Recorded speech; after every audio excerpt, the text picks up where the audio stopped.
স্ত্রী যদি মাফ করে বলে যে আপনি আমার 5 লাখ টাকা দেন, সেটা ভিন্ন কথা, সেটা ভিন্ন কথা। এরপরে এই যে মহারানা দিলেন, নারীর বিশাল একটা দায়িত্ব এসে গেল। কি দায়িত্ব?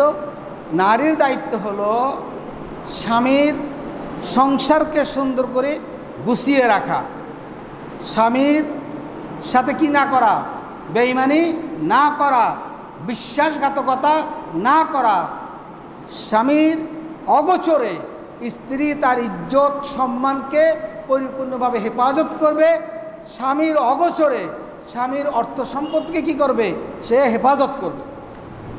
এরকম করবে না যে বাপের বাড়ির দিকে বাস 10 কেজি চাউল পাঠাই দিল বা পকেট হাতায় টাকা পাঠাই দিল, এরকম না। স্বামীর অগোচরে স্বামীর সম্পদ এবং স্বামীর ইজ্জত সম্মান। এখন তো মহিলারা দেখি ওই যে স্কুল কলেজের গেটের মধ্যে বাচ্চা নিয়ে গিয়া স্বামীর বিরুদ্ধে শুধু কাল গলদ গরম করে, শুনবেন যে আমার স্বামী বালা না, আমার স্বামী অথর্ব, এটা সালাক না, ওইটা না। কি আশ্চর্য! আহা, এই মহিলাগুলো কেন যে জাহান্নামের দিকে এগিয়ে যাচ্ছে? স্বামী বালা না এই কথা বলা যাবে না। বিয়া বইছো না তুমি, দেখে শোনা বিয়া বইছো, স্বামী বালা না কি, স্বামী বালা এই কথাই কইবে স্বামী বালা। সব মানুষ একরকম না, আমার হাতের আঙ্গুল সবগুলো সমান না, আমার ভাই বোন সবগুলো সমান না, আমার সন্তান সবগুলো সমান না, আমার শরীরের অঙ্গ প্রত্যঙ্গ সবগুলো সমানভাবে কাজ করে না। অতএব তুমি তোমার স্বামীকে 100% একবারই ইয়ার মতো পিসাবের মতন পাইবা, ফেরেশতার মতন পাইবা, এটা তো হবে না। অতএব তুমি নারী হিসাবে তোমার দায়িত্ব হলো স্বামীর সম্মান রক্ষা করা, স্বামীর বিছানা পবিত্র রাখা, তোমার ইজ্জত সম্মান রক্ষা করা এবং স্বামীর অর্থ সম্পদগুলোকে যথার্থভাবে কি করা, হেফাজত করা। এই দায়িত্ব স্ত্রীকে পালন করতেই হবে। যদি না করে তাহলে সেই স্ত্রী কিসের জন্য প্রস্তুতি নেবে? জাহান্নামে যাওয়ার জন্য প্রস্তুতি নেবে। শুধু পিছনে পিছনে স্বামীর গীবত করেই বেড়ায়, বলেন নাউজুবিল্লাহ মিন জালিক। তুমি তো বিয়া বৈশাখ গীবত করার লাগে না, স্বামীর বিরোধিতা করার লাগে না। তুমি কি তাহলে তুমি এটা বানাই লও, তোমার স্বামী তুমি বানাইয়া লও, কিন্তু পারবা তুমি? কোনোদিনও পারবা না। মানুষের মধ্যে ভিন্নতা, ব্যতিক্রমধর্মী মানুষ পৃথিবীতে থাকবেই। যোগ্যতায়, দক্ষতায়, স্কিল এবং সুন্দরে এবং চলাফেরা, বলা, কথনে ইত্যাদিতে ব্যতিক্রম ভিন্নতা থাকবেই। এটাকে মেনে নিয়েই তুমি সংসার করবা, তুমি এখানে গাদ্দারি করবা না। এরপরে আর যারা আমাদের সমাজে যে সমস্ত মানুষেরা নারীদের অধিকারের নামে নারীদেরকে পর্দার বাইরে যেতে বলে, আধুনিকতার নামে মেয়েদেরকে বাইরে নামতে চায়, এরা কি চায়? আল্লাহ রাব্বুল আলামিন সূরা নিসার 27 নম্বর আয়াত আল্লাহ বলে দিয়েছেন, ওয়ায়ুরিদুন আল্লাযীনা ইয়াত্তাবিউনা শাহওয়াত। এরা হলো যৌন রোগী। এরা কি রোগী? নারী বোরকা পরলে ওর কাছে ভাল লাগে না, নারী হিজাব পরলে ভাল লাগে না, কথা ঠিক কিনা? নারী গা ঢাইকা চললে ওর কাছে ভাল লাগে না, সবসময় বিরোধিতা করে। বোরকা পরলে বলে কেমন দেখা যায়, এরকম দেখা যায়, বিভিন্ন রকম মন্তব্য করে। এরা হলো কি? যৌন রোগী। কারণ এদের চোখের মধ্যে একটা রোগ আছে, এদের অন্তরের মধ্যে একটা রোগ আছে এবং এদের চাহিদার মধ্যে কি আছে? রোগ আছে। এই রোগ থাকার কারণে সব জায়গায় তারা আজকাল মেয়েদেরকে কি দেখতে চায়? মেয়েদেরকে খালি গায়ে দেখতে চায়, মেয়েদেরকে ছোট ড্রেসে দেখতে চায়, মেয়েদেরকে মুখ খুলতে চায়। এগুলো হলো কি? এগুলো হলো যৌন রোগী। এই যৌন রোগী অভাব নাই বাংলাদেশের মধ্যে। ইউনিভার্সিটিগুলোতে যৌন রোগীর অভাব নাই। আমাদের সমাজে দেখবেন যে কলেজে পড়ে আইসা বোনেরা বলবে, আরে তুই তো সেই কালের, তুই তো গাউয়া, তুই এত কিছু ফরস কেন, এরকম কথা বলে। অতএব এগুলো হলো যৌন রোগী। এদের চোখের মধ্যে রোগ আছে, এদের অন্তরে রোগ আছে, এদের শরীরের মধ্যে রোগ আছে। এই রোগ থাকার কারণে এরা কি? মেয়েদেরকে বোরকা পরিহিত, মেয়েদেরকে হিজাব পরিহিত, মেয়েদেরকে পর্দাওয়ালা দেখতে চায় না। এরা চায় উলঙ্গপনা দেখতে। অফিসে, আদালতে, এমনকি কিল্টার গার্ডেন যে স্কুলগুলো আপনারা দেখেন, প্রাইভেট যে স্কুলগুলো দেখেন, এই স্কুলগুলোতে হেডমাস্টার শাড়ি পরে উলঙ্গপনা করে না আসলে ওই মহিলাকে আপনার ইয়ে করে না, চাকরি দেয় না। বলেন, তুমি একটা স্কুলের মিস্টেজ, তুমি কেন এত উলঙ্গপনা করো? তুমি কেন হেডমাস্টার বৈশা পিটিশ করো? তুমি কেন এই যে শিক্ষকদের সাথে বৈশা পিটিশ করো? তো মেয়েরা কি শিখবে? তোমার ছাত্রীরা দশম শ্রেণী 6 থেকে ক্লাস 10 পর্যন্ত এই ছাত্রীরা এদের শরীরে সুরসুরি আসে, এরা তুমি যে এগুলো করো তাহলে এরা কি শিখবে? আজকে স্কুল কলেজগুলোতে পর্যন্ত নারীরা একসাথে পুরুষ টিচার মিলে গল্প স্বল্প হাসাহাসি কুদাকুদি করে। তাহলে এগুলো সবগুলো হলো কি, এই মহিলাগুলিও যৌনরোগী, এই পুরুষগুলিও যৌনরোগী। কারণ আল্লাহর বিধানকে তুমি লঙ্ঘন করবা কেন? এই জন্য আল্লাহ বলছেন ইউরিদুনা আল্লাযীনা ইয়াত্তাবিউনা শাহওয়া, এরা সাইকেল শাহওয়া রোগ, এদের চোখের রোগ, দিলের রোগ পূরণ করার জন্য চেষ্টা করে। আর কি চায়? আনতামিলু মাইলান আজিমা, আল্লাহ বলেছেন যে এরা নারীদেরকে সত্য থেকে সম্পূর্ণভাবে বিচ্ছুতি করতে চায়। বলে নাউজুবিল্লাহ। এই লোকগুলো কি, এই যৌন রোগীগুলো কি করে? নারীদেরকে সম্পূর্ণভাবে দিন থেকে বিচ্ছিত করতে চায়। বলেন নাউজুবিল্লাহ। অতএব সাবধান হতে হবে। আপনার মেয়ে, আমার আত্মীয় স্বজন মেয়েরা কোথায় কিভাবে চলে এবং স্কুল কলেজে মাস্টারি করে, সে তার ধরন কি, চলার ধরন কি। তুমি একজন শিক্ষিকা, তুমি লিপস্টিক লাগিয়ে রাস্তা হাঁটতেছো, এখন একটা ফইরা হাঁটতেছো, শাড়ি পরে গল্প স্বল্প করতেছো, কী ধরনের কথাবার্তা? তোমার কাছ থেকে ছাত্রছাত্রীরা কি শিখবে? নাউজুবিল্লাহ মিন জালিক। আর আমি আপনাদেরকে অনুরোধ করব, আপনারা এই ধরনের স্কুলে পড়াবেন না। যেই স্কুলের মধ্যে ম্যাডামরা চরিত্রহীন, ম্যাডামরা গায়ে কাপড় রাখে না, ম্যাডামরা শিক্ষকদের সাথে গল্প করে বেড়ায়, এই সমস্ত স্কুলে আপনারা বাচ্চাদেরকে পড়াবেন না। এই মেয়েগুলো খারাপভাবে গড়ে উঠবে, ভালোভাবে গড়ে উঠবে না। এরপর আসেন, নারীদের সৌন্দর্য অর্জন করার জন্য যে জিনিসগুলো করা ঠিক না, জায়েজ নাই। 1 নম্বর হলো আপনার নারীরা সৌন্দর্য রক্ষার জন্য আছে না, নখ বড় বড় রাখে, নখ কাটে না। এই নখ না কাটা হলো কি বিকৃত স্বভাব।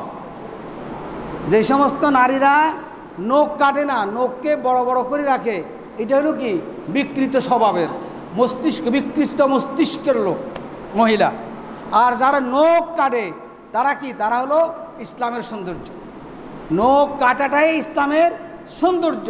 যে নারীরা নখ না কাটা বড় বড় করে রাখে, এগুলো হলো কি, এগুলো বিকৃত মস্তিষ্ক। কথা বুঝতে আসছে কিনা? নখ বড় রাখার কোনো সুযোগ নাই, কিন্তু মেয়েরা রাখে, বিউটি পার্লারে গিয়ে এগুলো আবার সাজায়। বলেন নাউজুবিল্লাহ মিন জালিক। কারণ কি, নখ থাকবে কার? হিংস্র প্রাণীদেরকে মানায়। নখ কার থাকে? হিংস্র প্রাণীদের। অতএব হিংস্র প্রাণীদের মতো কোনো নারী যদি নখ রাখে, নখ বড় বড় রাখে অপর পুরুষকে দেখানোর জন্য, সৌন্দর্যের জন্য, এটা হলো হিংস্র প্রাণীর মতো। বলেন নাউজুবিল্লাহ মিন জালিক। এরপরে নারীদের চুল কি করবে? লম্বা করবে। নারীরা কি করবে? চুল ছেড়ে দিবে, লম্বা করবে। নারীরা কি করবে না? বব কাটিং করবে না। বলেন নাউজুবিল্লাহ মিন জালিক।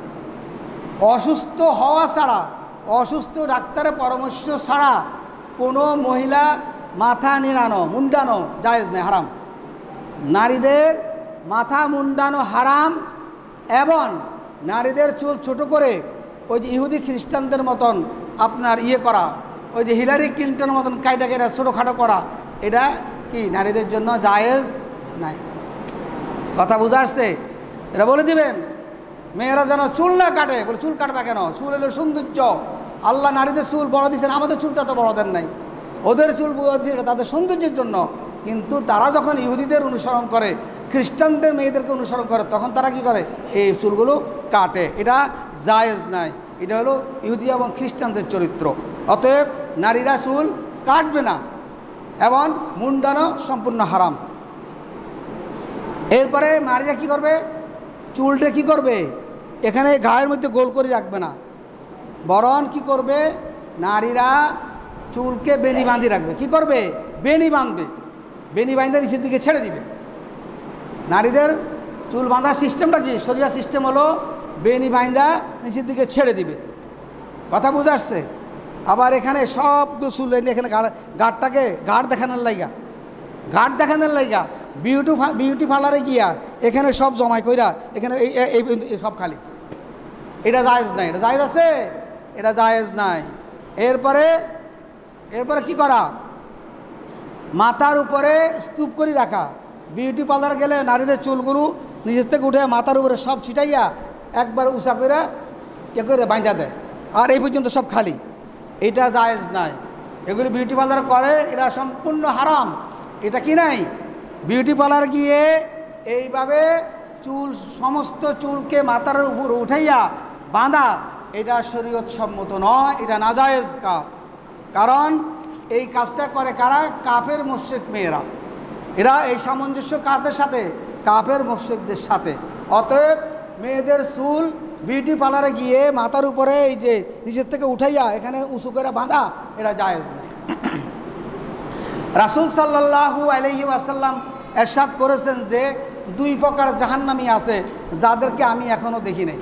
যেই লোকগুলোকে আমি এখনও দেখি নাই, এগুলো পরবর্তী যুগে দেখা দিবে। কে বলছেন? মুহাম্মদ রাসূলুল্লাহ সাল্লাল্লাহু আলাইহি সাল্লাম। 1 নম্বর হলো গরুর লেজের মতন লাঠি থাকবে, এই লাঠি দিয়া মানুষকে পিটাবে। এই ধরনের লোক কি? এরা হলো জাহান্নামী। আসেনি এরকম লোক? এই যে আবরার, ইঞ্জিনিয়ারিং ইউনিভার্সিটিতে আবরারকে হত্যা করলো, এরকম লাঠি, এরকম লেজালা জিনিস দিয়েই কি পিটাইয়া তাকে হত্যা করা হলো। অতএব যাদের কাছে গরুর লেজের মতন লাঠি দিয়ে মানুষ করে পিটায়, এটি কোথায় যাবে? জাহান্নামে যাবে। 2 নম্বর হলো পোশাক পরিহিত বিবস্ত্র নারী। পোশাক পরে কিন্তু কি? কিন্তু উলঙ্গ, বিবস্ত্র। পোশাক পরলেও কি পোশাক পরে যদি নারী যদি পরিপূর্ণ না ডাকে, কোনো অংশ দেখা যায় যতটুকু সতর সে যদি না ডাকে, তাহলে সেটাই উলঙ্গ। এটাকে বলে কি?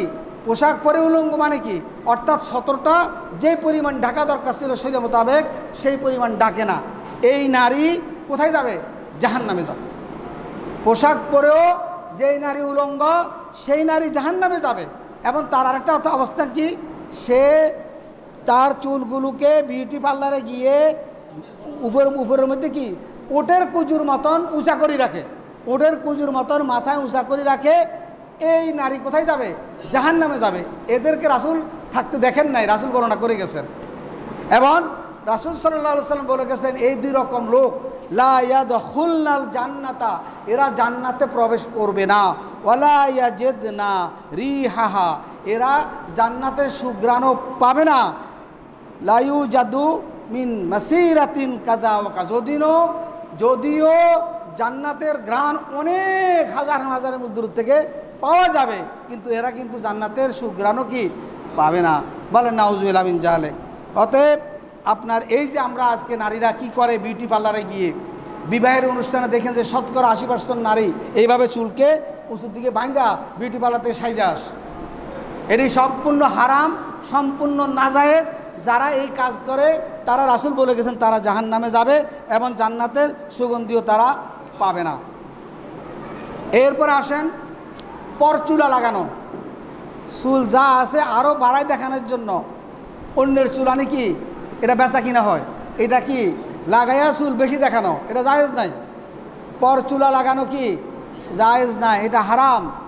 কারণ লাআনা রাসূলুল্লাহ সাল্লাল্লাহু আলাইহি ওয়াসাল্লাম, রাসূল সাল্লাল্লাহু আলাইহি ওয়াসাল্লাম লানত করেছেন আল ওয়াসিলাতু ওয়াল মুস্তাওসিলা, যে চুলের সাথে অন্য আলগা চুল লাগায় এবং যে নিজে লাগায় এবং অন্য যে লাগাইয়া দেয়, দুজনের উপর কি লানত করছে। নিজে নিজে লাগাইতে পারে, লাগে না। যে লাগাইয়া দেয় তার উপরও লানত, আর যে লাগায় তার উপরও রাসূল সাল্লাল্লাহু আলাইহি ওয়াসাল্লাম লানত করেছেন। অতএব এই পরচুলা লাগানো যাবে না। এরপরে ব্রু, চোখের এই যে ব্রু আছে না, এগুলো আংশিক উঠাইয়া পালা অথবা পরিপূর্ণ উঠাইয়া পালা কি হারাম, জায়েজ নাই। ব্রু ফ্লাক, এটাকে ব্রু ফ্লাক বলে সম্ভবত, ওদের ভাষায় ব্রু ফ্লাক। এই ব্রু উঠানো, এই যে ব্রুগুলো এগুলো উঠাইয়া নতুন একটা রং টং লাগাইয়া কীভাবে একটা ইয়ে করে আর কি, ওটা করা কি সম্পূর্ণ হারাম। ব্রু উঠানো যাবে না। ওয়াকাল আলাইহিস সালাম লাআনা সাল্লাল্লাহু আলাইহি ওয়াসাল্লাম আন-নামিসা ওয়া মুতানাম্মিসা, রাসূল সাল্লাল্লাহু আলাইহি ওয়াসাল্লাম বলেছেন সৌন্দর্য চর্চার জন্য যারা ব্রু ফেলে দেয় আংশিক অথবা পরিপূর্ণ, তাদের উপরে লানত দিয়েছেন। তারপর কে রাসূল সাল্লাম তাদের উপর লানত দিয়েছেন যারা ব্রু ফ্লাক আংশিক করুক আর পরিপূর্ণ করুক, তার লানত করেছেন। বলেন নাউজুবিল্লাহ। এটি বিউটি পার্লারে গিয়া ব্রু ফ্লাক করে আসে। বলেন নাউজুবিল্লাহ মিন জালিক। এরপরে রাসূল সাল্লাল্লাহু আলাইহি ওয়াসাল্লাম আরও লানত করেছেন লাআনাল্লাহু আল ওয়াশিমাতু অল মুস্তাওশিমা, উল্কি আঁকা, হাতের মধ্যে উল্কি আঁকা, গায়ের মধ্যে পিঠের মধ্যে উল্কি আঁকা, যে নিজের পিঠের মধ্যে উল্কি আঁকে তাকেও লানত করেছেন। আর যে উল্কিটা আঁকা দেয় তার উপরও কি লানত।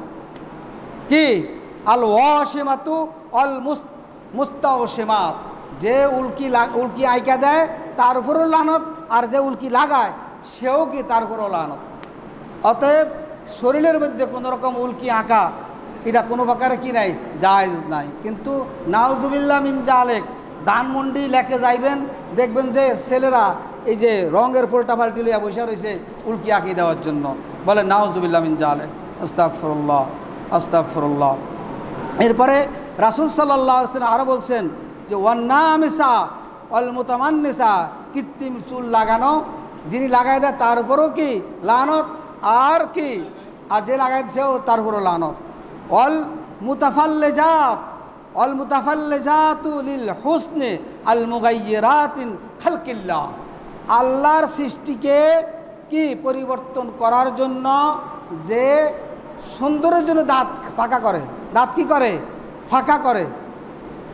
আল্লাহ বানাইছেন আপনার দাঁত যেভাবে সেভাবে, কিন্তু আপনি কি করলেন, সৌন্দর্যের জন্য দাঁত কি করলেন, ফাঁকা করলেন। এটা করলে কি হবে, তার উপরে কি করলেন, লান আল্লাহ, আল্লাহ লানত। আল্লাহ লানত কার উপরে, যে অনেক মহিলারা আছে বিউটি পার্লার গিয়ে দাঁতের সৌন্দর্য বানানোর জন্য দাঁত ফাঁকা করে, এটা জায়েজ না, এটা হারাম। কে লানত করছেন, আল্লাহ, লান আল্লাহ, আল্লাহ লানত। অতএব এটা করা কি লিল হুসনিল মুগায়্যিরাতিল খালকিল্লাহ, আল্লাহ সৃষ্টিকে সে পরিবর্তন করলো তার সৌন্দর্য বৃদ্ধির জন্য, এটা হারাম, এটা জায়েজ নাই। এরপরে নারীর চুল রঙিন করা, যদি কোনো বৃদ্ধ নারী হয় তাহলে লাল রং লাগানো কি আছে, কালো ছাড়া আর সব রকম রং লাগানো জায়েজ আছে। কালো ছাড়া যদি বয়স বেশি হয়ে থাকে তাহলে আপনার এইটাকে কালো রং করতে পারবে না, কালো রং করলে আজ হারাম, জায়েজ নাই, কিন্তু আদার্স রং লাগাইতে পারবে। এরপরে আসেন যারা যুবতী মহিলা, তারা এই কালো রং বাদ দিয়ে আবার এটাকে কি করে, সাদা বা বিভিন্ন রং করে না। এই যুবতী নারীরা কালো এই রংকে চেঞ্জ করে অন্য কোনো কালার করা সম্পূর্ণভাবে হারাম।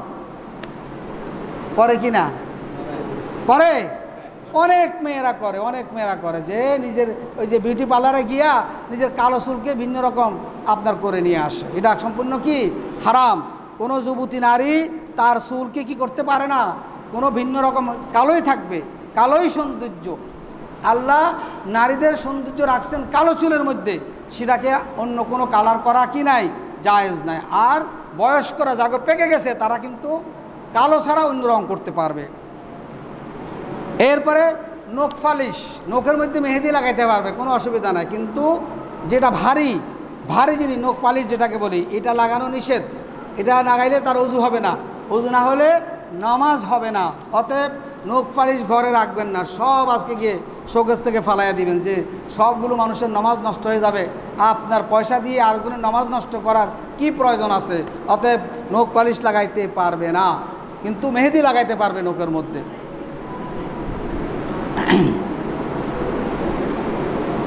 আচ্ছা, এরপরে মুসলিম নারীর শরী পোশাক, যদি গায়রে মুহররম বলতে যাদের সাথে বিয়া বসা জায়েজ, এদের সামনে পরিপূর্ণ শরীর ঢাকতে হবে, সম্পূর্ণ শরীর ঢাকতে হবে। এমনকি আটো কোনো ড্রেস না, এই ড্রেসটা হইতে হবে কি আপনার ঢিলাঢালা ড্রেস। এই বর্তমান যুগে যে বোরকা পরে, এসব বোরকা না, এসব বোরকা পর্দা মেনটেন হয় না। প্রশস্ত পোশাকে অন্য পুরুষের সাথে দেখা করতে পারবে, অর্থাৎ যাদের সাথে বিয়া জায়েজ তাদের সাথে দেখা করতে পারবে একবার ঢোলা পোশাক নিয়ে, শাড়ি পরে নয়, সালোয়ার কামিজ নয়, ঢোলা পোশাক দিয়ে ঢেকে তারপরে যেতে পারবে। এবার আপনারা চিন্তা করেন তো, মাথায় একটু আমাদের পরিবেশটা চিন্তা করেন, আমাদের বাজারের কথা চিন্তা করেন, আমাদের বিবাহের অনুষ্ঠান চিন্তা করেন, আমাদের গায়ে হলুদের অনুষ্ঠান চিন্তা করেন, কয়জন জান্নাতে যাবে এবার হিসাব করেন বৈশা। আর যারা মুহরাম, যে সমস্ত পুরুষের সাথে বিয়া হারাম রক্তের সম্পর্কের কারণে, তাদের সাথে চেহারা দেখাইয়া দেখা করতে পারবে, তাদের সাথে চেহারা দেখাইয়া কেমন এবং এতর মতো কাপড় এগুলো পরে দেখা করতে পারবে, এটা জায়েজ আছে। যাদের সাথে বিয়া কি হারাম। এরপরে চামড়ার রং প্রকাশ পায় এরকম ড্রেস পরা যাবে না, যে ড্রেস পরলে বোঝা যায় যে উনি সাদা না কালা, তাইলে এই ড্রেস কি, এই ড্রেস ইসলামী পোশাক না, এই ড্রেস পরা যাবে না।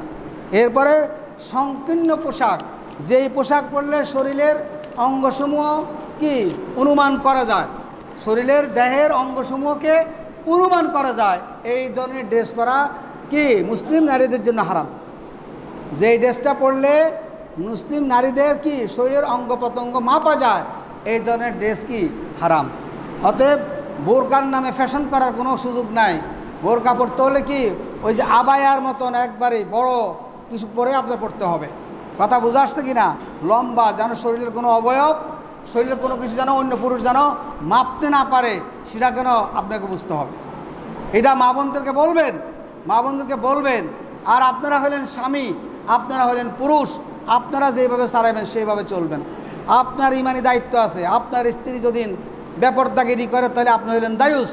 আর দায়ুস লা ইয়াদখুলুল জান্নাহ, আর দায়ুস কখনো জান্নাতে প্রবেশ করতে পারবে না।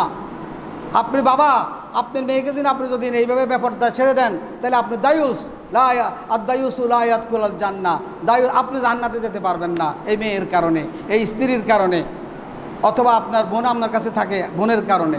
এই জন্য যেইভাবে পর্দার কথা বলা হয়েছে, এই ড্রেস পরাইবেন, এই ড্রেস পরাইয়া নারীদেরকে চালাইবেন। পুরুষের সামঞ্জস্যপূর্ণ কোনো পোশাক নারীরা, মুসলিম নারীরা পরতে পারবে না, যারা পুরুষের পোশাকের সাথে সামঞ্জস্য। ঘর থেকে বের হওয়ার সময় অপরের দৃষ্টি আকর্ষিত হয় এইরকম কোনো পোশাক, এরকম কোনো সাজসজ্জা করা যাবে না, এটা হারাম।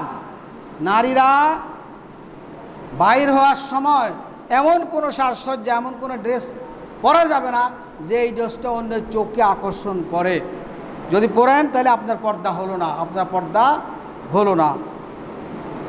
এরপর আসেন, পর্দা একটা নারীদের হলো একটা ভূষণ। পর্দা হলো নারীদের একটা সুরক্ষা। নারীদের কি সুরক্ষা। একজন নারীর নিজের সুরক্ষার জন্য পর্দা হলো কি সবচেয়ে বড় হাতিয়ার। পর্দার চাইতে বড় হাতিয়ার নাই। বেপর্দাগিরি নারীরাই কি বেশি অপমানিত হয়, বেশি লাঞ্ছিত হয়, ধর্ষিত হয়, বিভিন্নভাবে তারা কি তীব্রভাবে নাজেহাল হয় এবং জাহান্নামের কীট হিসাবে হয়ে যায়। কিন্তু পর্দার নারীরা, পর্দাশীল নারীকে সবাই সম্মান করে, সবাই ইজ্জত দেয়, সবাই সম্মান করে যে এই জায়গাতে আসতেছে সরে দে। আর যদি বেপর্দাগিরি হয় তাহলে ছেলেরা, রিক্সাওয়ালারা, শ্রমিক লেবারার তাকায় তাকায় বিভিন্ন রকম মন্তব্য করে, যে কথাটা এখান থেকে আমি বলতে পারছি না, আমি জানি কি বলে কিন্তু আমি এখান থেকে কথাটা বলতে পারছি না, এই ধরনের মন্তব্য করে। অতএব এখন কি করবেন? আপনি কি সম্মানিত হবেন না অসম্মানিত হবেন? আপনি কি সম্মানজনক জীবন যাপন করবেন না আপনাকে নিয়ে মানুষের কটূক্তি করুক রাস্তাঘাটে? সেটা আজকে নারীদের সিদ্ধান্ত নেওয়ার ব্যাপার। আল্লাহ রাব্বুল আলামিন কিন্তু স্পষ্টভাবে বলে দিয়েছেন। যেমন পুরুষের ব্যাপারে বলছেন যে চোখ হেফাজত করো, চোখ হেফাজত করো, পুরুষকে বলছে। আমরা মনে করছি যে শুধু পুরুষের জন্য চোখ হেফাজত করা, নারীদের জন্য বলতে না, কিন্তু না, আল্লাহ বলছেন অলা ইউবিদিনা জিনাতাহুন্না। হ্যাঁ, আল্লাহ বলে দিয়েছেন অলা ইউবদিনা জিনাতাহুন্না ইল্লা মা যাহারা মিনহা, যে তোমরা তোমাদের কি করিও না, তোমাদের কোনো সৌন্দর্য প্রকাশ করবা না, ইল্লা মা যাহারা মিনহা অলা ইউদরিবনা বিখুমুরিহিন্না আলা জুয়ুবিহিন্না, তোমরা তোমাদের বুকের উপরে উপরের থেকে একটা কি করো, মোটা কাপড় ছেড়ে দাও। তোমরা বুকের উপরে কি করো, একটা বড় কি ওইরকম ওই উল্লা না, গলায় বাঁধন না, উল্লা না, গলা বাঁধার উল্লান না, চাদরের মতন জিনিস যেটা দিয়ে বুকটা পরিপূর্ণ ঢেকে যাবে, বিখুমুরিহিন্না, তোমরা সেটা ছেড়ে দিয়ে কি করো, পর্দা করো। তাহলে আজকে কি উল্লা থাকে, গলার মধ্যে বাঁধতে আমি থাকে, বলেন নাউজুবিল্লাহ মিন জালিক। ওয়াইজা সাআলতুমুহুন্না, যদি তোমরা নারীদের কাছে যদি তোমরা কিছু চাও, হ্যাঁ ভাবি, সালাম নাই, কালাম নাই, কিচ্ছু নাই, কথাবার্তা নাই, অনুমতি নাই, ভাবি কইয়াই ঢুকে যায়, ভাবি আপনার কোদালটা দেন, আপনার খন্তিটা দেন, আপনার ওই যে ইয়েটা দেন, আমার একটু দরকার, পাল্লাটা দেন, এই যে গোস্ত মাপবো, কোরবানি গোস্ত মাপবো, কোনো মানে ইহুদি খ্রিস্টানের মতন চলাফেরা। আল্লাহ বলছেন ইজা সাআলতুমুহুন্না, কোনো মহিলার কাছে যদি কিছু চাও তুমি, মাতা আনফাস আলুহুন্না মিন ওয়ারাই হিজাব, পর্দার আড়াল থেকে তুমি চাইবা। পর্দার আড়াল থেকে ওই তাই বলে ঘরের সামনে দাঁড়ায় থেকে এমনি তাকা থাকে না, পর্দার আড়াল মানে ঘরের এক পাশ থেকে দাঁড়ায় তুমি চাইতে পারো। কথা বুঝে আসছে কি না? কিন্তু আজকে কি ওই যে ঘর বরাবর দাঁড়ায় থেকে আপনার এগুলো করে। আস্তাগফিরুল্লাহ। কেন আপনি পর্দারা করবেন? পর্দা করার পিছনে কারণে আল্লাহ বলে দিয়েছেন যালিকা আতহারু লিকুলুবিকুম।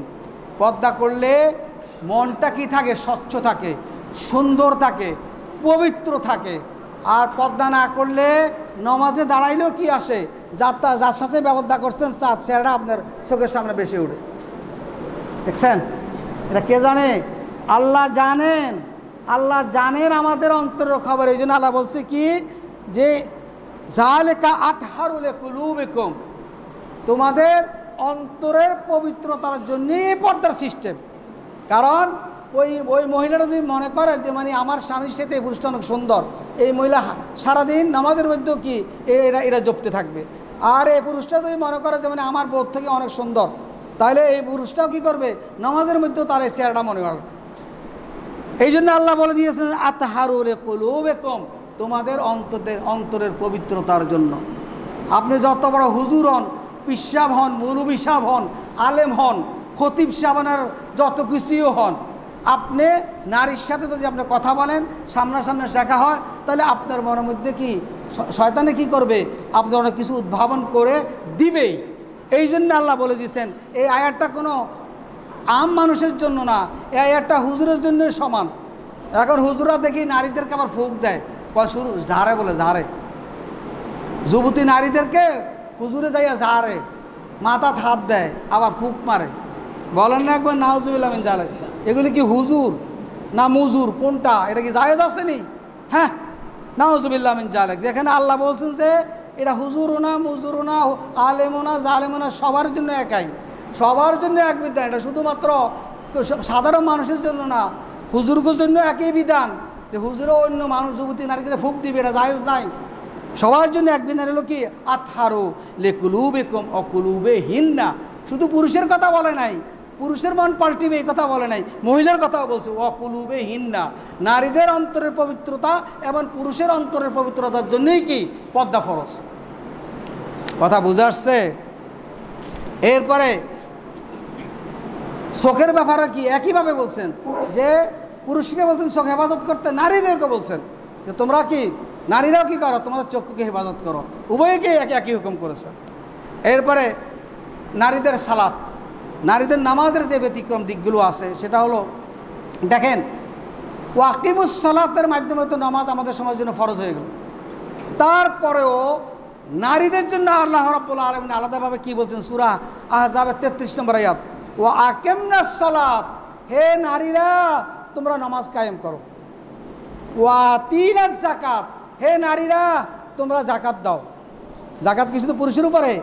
দেখেন ওয়া আতিনাল্লাহ, হে নারীরা তোমরা আল্লাহর আনুগত্য করো। ওয়া রাসূলাহু, রাসূলের আনুগত্য করো।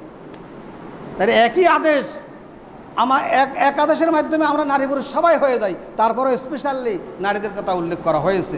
অতএব এখান থেকে আল্লাহ রাসূলের আনুগত্য করা থেকে নারীরা বাদ পড়ার কোনো সুযোগ নাই, নামাজ কায়েম থেকে বাদ পড়ার কোনো সুযোগ নাই, যাকাত আদায় থেকে নারীদের কোনো সুযোগ নাই। নারীদের সালাতে আজান ও একামত নেই। আজান না দিলেও কি, আজান না শুনলেও সময় হলে নারীরা কি করতে পারবে? নামাজ পড়তে পারবে। নারীদের নামাজের সাথে আজান একামতের সাথে কোনো সম্পর্ক নেই। এটা হলো কি পার্থক্য। এরপরে নারীরা নামাজের মধ্যে চেহারা সহ সমস্ত শরীর ডাকতে হবে। কথা বুঝাচ্ছে কিনা? নামাজের সময় কি মুখটাও কি একটা কিছু দিয়া আপনি কি করতে হবে? উপর দিয়া ছেড়ে দিতে হবে। চেহারা সহ কি ডেকে কি করতে হবে? নামাজ পড়তে হবে। এবারে চোখ বাঁধা না, উপর থেকে কাপড় ছেড়ে দিয়া। এরপরে রুকু ও সেজদা নারী তার শরীরকে গুটিয়ে রাখবে। পুরুষদের খোলামেলা করে নামাজ একই রকম, কিন্তু খোলামেলা করে পড়ে এরা ঠাসঠুস করে পড়ে এরকম না। নারীরা কি করবে? একটু গুটিয়ে রুকু সেজদা করবে। নারীদের ইমামতি করা যায় আছে কিনা? কিছু আলেমের মতে বৈধ, নারীরা নারীদের ইমামতি করতে পারবে, নারীরা নারীদের। আবার কিছু আলেম বলছেন যে অবৈধ। আবার কিছু কিছু ওলামায়ে কেরাম বলছেন যে এটা কোনো পছন্দনীয় কাজ নয়। আবার নারীরা মসজিদে যেতে পারবে কিনা, কেউ কেউ বলছেন যে মসজিদে সালাত আদায় বৈধ, তবে নারীদের ঘরে নামাজ পড়াই কি উত্তম, নারীদের ঘরে নামাজ পড়াই কি উত্তম। কারণ রাসূল সাল্লাল্লাহু আলাইহি ওয়াসাল্লামের একটা হাদিস, লা তামনাউন নিসা আইয়া খরুজনা ইলাল মসজিদে, নারীদেরকে মসজিদে যাইতে বাধা দিও না। এর তারপরে বলছেন অবুয়ুতাহুন্না খায়রাল্লাহুন্না, তাদের ঘরে তাদের জন্য উত্তম। বলছেন কি নারীদেরকে মসজিদে যেতে বাধা দিও না, আবার বলছেন কি বরং তাদের কি তাদের নামাজ তাদের ঘরে পড়াই কি উত্তম। বলেন সুবহানাল্লাহ। এরপরে ঈদের সালাতে নারীদের গমন, ঈদের সালাতে নারীদের যাওয়া বৈধ আছে, যদি পর্দা পরিধার সাথে ঈদের নামাজ যাওয়া জায়েজ আছে। আমার আনা রাসূলুল্লাহ সাল্লাল্লাহু আলাইহি ওয়াসাল্লাম আন্নাখ রাজনা আন রাখরাজ হুন্না আন নাখরাজ হুন্না ফিল ফিত্র ওয়াল আযহা, রাসূল সাল্লাল্লাহু আলাইহি ওয়াসাল্লাম আমাদেরকে ঈদুল ফিতর এবং ঈদুল আযহা নারীদেরকে কি নামাজে যাওয়ার জন্য কি অনুমতি দিয়েছেন, আদেশ করেছেন।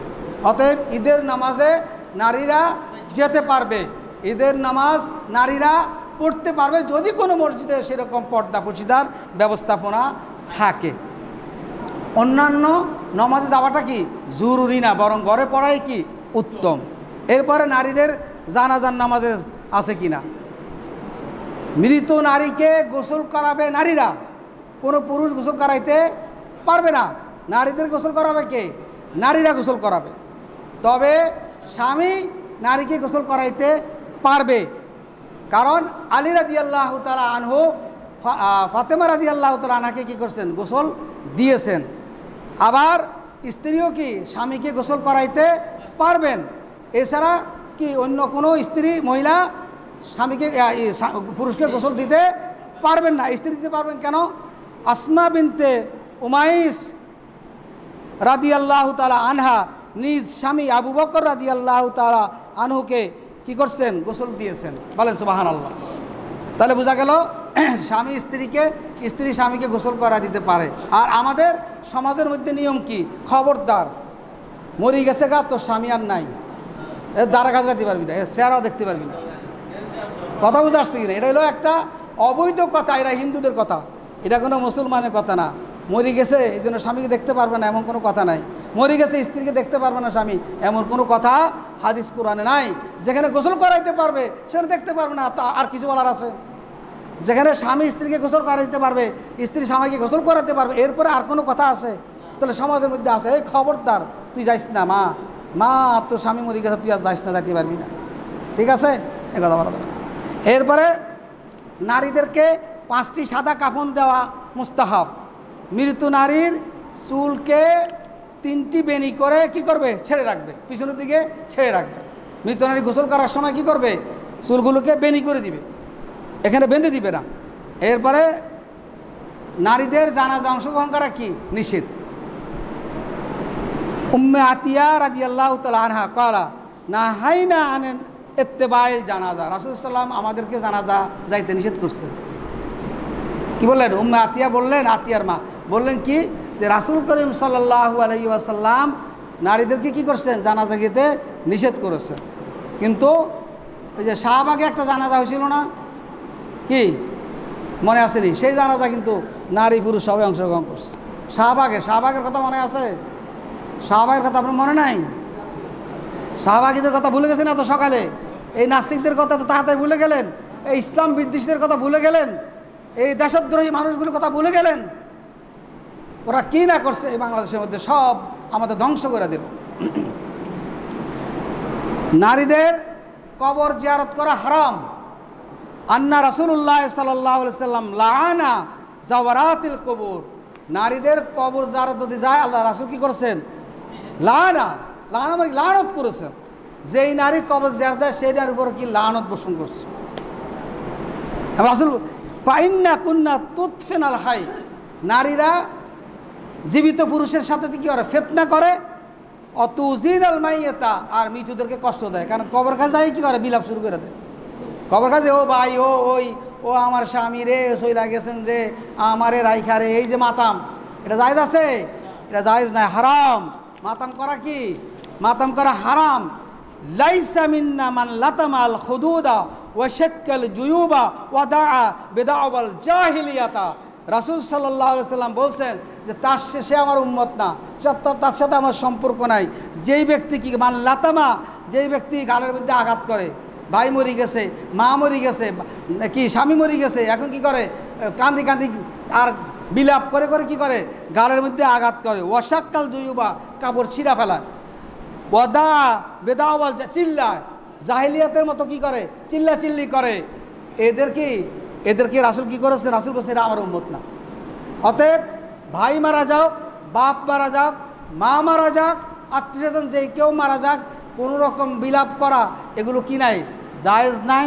মনে মনে কাঁদবেন, মনে মনে চোখের পানি পড়বে, মনে মনে ব্যথা লাগবে, এটা জায়েজ আছে। চোখের পানি পড়বে, অবশ্যই পড়বে, এটা 100% জায়েজ। আপনি কাঁদবেন মনে মনে, এটাও জায়েজ, কিন্তু চিল্লাচিল্লি করা যাবে না, জামা কাপড় ছিঁড়া যাবে না, হ্যাঁ চলে গেল কেন, এরকম করা যাবে না। যেমন ওই যে ইরানের একজন প্রেসিডেন্ট মারা গেল, এরা যা করতে আছে, ছবি নিয়ে যা খেলাধুলা করতেছে, এগুলো আমাদের শরীয়তে এগুলো জায়েজ নাই। এরপরে হজ এবং উমরায় নারীদের কিছু বিশেষ নিয়মের কথা খুব জরুরি কথা দরকার ছিল। নারীদের হজ হলো কি জিহাদের সমতুল্য। নারীরা হজ করলে কি জিহাদের সওয়াব পেয়ে যায়, বলেন সুবহানাল্লাহ। এরপরে নারীরা হজ করতে গেলে তাদের পুরুষরা যেরকম সরাসরি চলে যেতে পারে, নারীরা যেতে পারবে না মুহরিম, রক্তের সম্পর্কের কারণে যাদের সাথে বিবাহ হারাম, সে ছাড়া যেতে পারবে না। কথা বুঝাচ্ছি কিনা? সাময়িক যে হারাম এমন না, যেমন আপনার না, যেমন একজনের মামির সাথে কি মামা মরে গেলে কি মামিকে বিয়ে করা জায়েজ আছে, চাচা মরে গেলে চাচির বিয়ে করা জায়েজ আছে। অতএব এরকম মোহরাম না, যে মোহরাম হলো কি রক্তের সম্পর্কের কারণে মোহরাম, এইরকম মোহরাম ব্যক্তির সাথে হজকে যেতে পারবে। এছাড়া অন্য কোনো পুরুষের সাথে কি হজে যেতে পারবে, আর হলো স্বামী, এছাড়া কারোর সাথে যেতে পারবে না। ঠিক আছে? ওয়ালা তুসাফিরিল মারাতা ইল্লা মা আজি মুহররম। রাসূল বলে দিয়েছেন যে মহরম ব্যক্তি ছাড়া, রক্তের সম্পর্কে যারা হারাম, বিবাহ বসা হারাম, তাদের সাথে অন্য কারোর সাথে হজ করা যাবে না। এরপরে স্ত্রী যদি নফল হজ হয় তাহলে স্বামীর অনুমতি নিতে হবে। ফরজ হজ হলে স্বামীর অনুমতি লাগবে না, এটা তার সাথে একটু কন্ট্যাক্ট করে নেবে, কিন্তু ওইরকম যে একবারে দিতে হবে, কারণ এটা ফরজ, এই ফরজ হজ করতে হবে। হজের সফরে, হ্যাঁ এখন হজের সফরে শুরু হইল, মহিলারা রওনা দিল, রওনা দেওয়ার পর এখন তো ধরেন মনে করেন যে যাইয়া বিমানবন্দরে এহরাম বাঁধবে, এহরামের আগে কি হয়ে গেল, তার শারীরিক সমস্যা দেখা দিয়েছে। এখন কি করবে? এখন সে এহরামের কাপড় পরবে, এমন কি নিজকে শুনে শুনে তালবিয়া সবই করবে। হজ্জের কোনো নারী যদি হজ্জে গমন অবস্থায় শারীরিক সমস্যা আপনারা বুঝছেন তো, সবাই বুঝছেন, যারা বালেক তারা বুঝছেন, শারীরিক সমস্যা দেখা দিলে সেই নারী তাওয়াফ ছাড়া সমস্ত আহকাম শেষ করবে। শুধু কাল তাওয়াফটা তাওয়াফ করবে কখন? পবিত্র হওয়ার পরে কি করবে? তাওয়াফ করবে, আর সমস্ত আহকাম পালন করতে পারবে। কত সহজ না বলেন? যদি কোনো নারীর সমস্যায় বসে তাহলে সে কি করতে পারবে? তাওয়াফ ছাড়া আর সব আহকাম হজের পালন করতে পারবে। এরপরে পবিত্র হওয়ার পরে একটু অপেক্ষা করে, পবিত্র হওয়ার পরে কি করবে? তাওয়াফ করে আসবে। বলেন সুবহানাল্লাহ, কি সুন্দর সিস্টেম করে দিয়েছে আল্লাহ রাব্বুল আলামিন আমাদের জন্য। এরপরে এহরামের নিয়ত করার সময় বোরকা পরা থাকা লাগবে না। এগুলো এহরাম বাঁধবে যখন তখন তা সব করবে, কিন্তু আগে এগুলো পরে নিতে হবে। এহরাম বাঁধবে যখন, তখন তালবিয়াও পড়বে। তালবিয়া পড়বে যে এই তালবিয়াটা আমরা যেরকম জোরে পড়ি, কি লাব্বাইক আল্লাহুম্মা লাব্বাইক লাব্বাইক লা শারীকা লাকা লাব্বাইক ইন্নাল হামদা ওয়ান নি'মাতা লাকা ওয়াল মুলক লা শারীকা লাক। এর জোরে পড়ছি না? মহিলারা শুধু নিজে শোনার মতন করে পড়বে। মহিলারা কি করবে? নিজে শোনার মতো করে পড়বে, নিজে যেন শুনে আর কি, একবার আবার মনে মনে না, নিজে যেন শুনে, এইভাবে তালবিয়া পড়বে। তাওয়াফের সময়, আর নারীরা তাওয়াফের সময় কিন্তু পরিপূর্ণ পর্দার সাথে তাওয়াফ করতে হবে। মুখ খোলা রাখলেও উপরে দিয়ে কি মুখ খোলা থাকবে, মুখ খোলা বাঁধবে না, কিন্তু বাট উপরে থেকে একটা কি থাকতে হবে, একটা কিছু ছেড়ে দিতে হবে। কারণ এই যে অনেকে দেখি যে অনেক বিদেশিরা হজ করে, তারা কিন্তু মুখটা একবার পুরো ঢাইকা একবার খোলে না, আবার কি করে হজের আসাদে চুমা দেওয়ার জন্য কি করে? চাপাচাপি করে। এই চাপাচাপি জায়েজ নাই। মহিলারা মাতাফ মানে হলো যেই জায়গার মধ্যে ঘুরে ওই যে তাওয়াফ করে, এটাকে বলে মাতাফ। এই মাতাফের প্রথম যে মাথা, এই মাথা দিয়ে তাওয়াফ করবে, তারা চাপাবে না। চাপিয়ে পুরুষের সাথে কি করবে না, ধাক্কাধাক্কি করবে না। তারা কি হজরে আসওয়াদের চুমা দেওয়ার জন্য ধাক্কাধাক্কি করে যাবে না, তারা মাতাবের প্রথম দিক থেকে তারা কী করবে, ঘুরবে। এতে করে আর কি হবে না, সমস্যা হবে না। এভাবে করতে বিয়াবাড়ি করা যাবে না। এরপরে চোখ অবনত রাখবে, চোখ নিজের দিকে অবনত রাখবে। এবং ভিড় করা, ঠেলাঠেলি করা, এগুলো করা হজের মধ্যে করা নারীরা করতে পারবে না।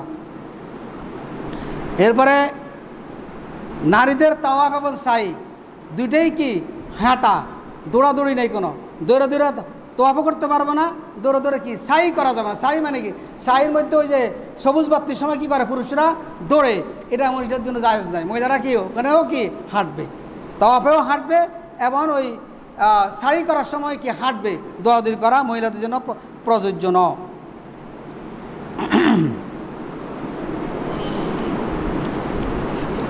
ওয়াকাল আলাইহিস সালাম লি আয়েশা ইফআলি মা ইয়াফআলুল হাজ্জা গায়রা আন্না লা তাতাওয়াফা বিল বাইতিল হাত্তা তাতারা। আয়েশা রাদিয়াল্লাহু তাআলা আনহু এরকম সমস্যা হয়েছে। আয়েশা রাদিয়াল্লাহু তাআলা রাসূল বলেছেন যে আয়েশা সব হাকাম পালন করো তাওয়াফ ছাড়া। তারপর পবিত্র উপরে তাওয়াফ করছে, বলো সুবহানাল্লাহ, রাসূল হাদিস বলে দিয়েছেন। এরপরে এখন দেখেন আরেকটা কথা বলি, সবাই খেয়াল করেন, কারণ আপনারা তো অনেক সময় বোনকে নিয়ে হজে যাবেন। ধরেন প্রথম তোয়াফ করছে এবং অন্যান্য হাকাম শুরু করেছে, তোয়াফ শেষ, এখন ওনার সমস্যা হলো, এখন কিন্তু আরেকটা তোয়াফ আছে, বিদায় তোয়াফ। এই যেহেতু ওনার এই প্রথম তোয়াফের পরে এই সমস্যাটা হলো, তোয়াফের পরে এই সমস্যাটা হয়ে গেছে, তাহলে বিদায় তোয়াফটা ওনার সাথে কি আল্লাহ রাব্বুল আলামিন রহিত করে দিয়েছে, বলেন সুবহানাল্লাহ। তোয়াফের পরে যদি দেখা যায় তুমি সব হাকাম পালন করে বাড়িতে ফিরে আসবে না, আর তোয়াফ করা লাগবে না। কিন্তু পুরুষের জন্য কি আছে, বিদায় তোয়াফ আছে, ওনার জন্য বিদায় তোয়াফটা নাই। উনি যেহেতু তোয়াফ সেরে গেছেন একবার, আর দ্বিতীয়বার আর তোয়াফ করা ওনার আর লাগবে না, ওনার বিদায় তোয়াফ নাই, বলেন সুবহানাল্লাহ। উনি ওটাই ওনার জন্য যথেষ্ট, বলেন সুবহানাল্লাহ। এটা আল্লাহর এই বিধান। তো এইভাবে আরও অনেক কথা আছে, আমরা তো আর আলোচনা করতে পারছি না। আল্লাহ রাব্বুল আলামিন আমাদেরকে নারীদের বিষয়ে আমরা এই কথাগুলো বলছি। আজকের আলোচনা মূলত সবগুলো হলো কি নারীদের বিশেষ বিধান, বিশেষ আহকামগুলো আমরা আলোচনা করছি। তো আসুন আল্লাহ রাব্বুল আলামিন আমাদেরকে এভাবে চলার তৌফিক দান করুক। ওয়া আখির দাওয়ানা আলহামদুলিল্লাহ, আসসালামু আলাইকুম ওয়া রাহমাতুল্লাহ।